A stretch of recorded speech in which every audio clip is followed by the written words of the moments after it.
हल्दी घाटी का युद्ध न केवल राजस्थान के इतिहास बल्कि हिंदुस्तान के इतिहास में एक महत्वपूर्ण युद्ध था, जिसमें मेवाड़ की आन बचाने के लिए महाराणा प्रताप जबकि राजपूतों को पराजित करने के लिए अकबर की सेना आमने सामने हुई थी। आइए आपको इस युद्ध से जुड़े रोचक तथ्य बताते हैं।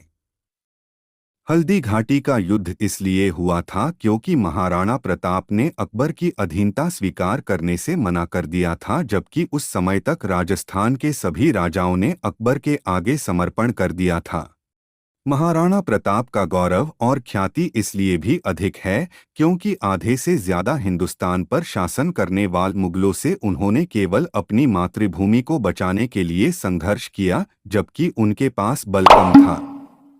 हल्दी घाटी का युद्ध कई दिनों तक नहीं बल्कि एक ही दिन में खत्म हो गया था, वो भी केवल 4 घंटे में, जब 21 जून 1576 को महाराणा प्रताप और अकबर की सेना आमने सामने हुई थी। महाराणा प्रताप की सेना में मुख्य सेनापति ग्वालियर के राम सिंह तंवर, कृष्णदास चुंडावत, रामदास राठौड़ झाला, पुरोहित गोपीनाथ, शंकरदास, चरण जैसा, पुरोहित जगन्नाथ जैसे योद्धा थे। महाराणा प्रताप की सेना की अगुवाई अफगान योद्धा हाकिम खां सूरी ने की थी, जिसके परिवार से अकबर का पुराना बैर था। जब सूरी वंश के शेरशाह सूरी को मुगलों ने हराया था, इसलिए वो प्रताप से मिलकर मुगलों को हराना चाहते थे। पहाड़ी इलाके में युद्ध होने के कारण इसका फायदा महाराणा प्रताप को मिला, क्योंकि वो इन इलाकों के बारे में बचपन से अच्छी तरह जानते थे। इतिहास में इस युद्ध को अनिर्णायक माना गया, लेकिन महाराणा प्रताप की सेना ने अकबर की विशाल सेना के छक्के छुड़ा दिए थे।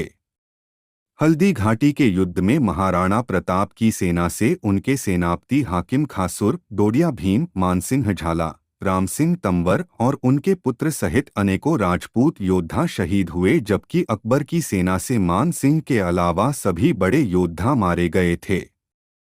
हल्दी घाटी युद्ध की सबसे ऐतिहासिक घटना वो थी जब महाराणा प्रताप मान सिंह के करीब पहुंच गए थे और अपने घोड़े चेतक को उन्होंने मान सिंह के हाथी पर चढ़ा दिया और भाले से मान सिंह पर वार किया, लेकिन मान सिंह तो बच गए, लेकिन उनका महावत मारा गया।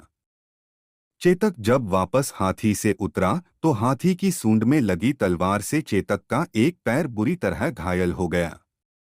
चेतक केवल 3 पैरों से 5 किलोमीटर तक दौड़ते दौड़ते हुए अपने स्वामी महाराणा प्रताप को रणभूमि से दूर लेकर गया और एक बड़े नाले से चेतक ने छलांग लगाई, जिसमें चेतक के प्राण चले गए। उस समय महाराणा प्रताप के भाई शक्तिसिंह उनके पीछे थे और शक्तिसिंह को अपनी भूल का एहसास हुआ और उन्होंने महाराणा प्रताप की मदद की।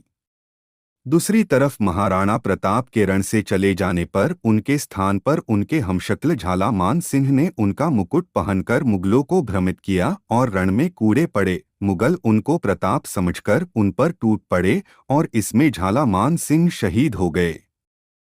हल्दी घाटी युद्ध के बाद से और चेतक की मृत्यु से उनका दिल पसीज गया और उन्होंने मुगलों से जीतने तक राजसी ठाट बाट त्याग कर जंगलों में जीवन बिताने का निश्चय किया और भविष्य में केवल चित्तौड़ को छोड़कर संपूर्ण मेवाड़ पर कब्जा किया।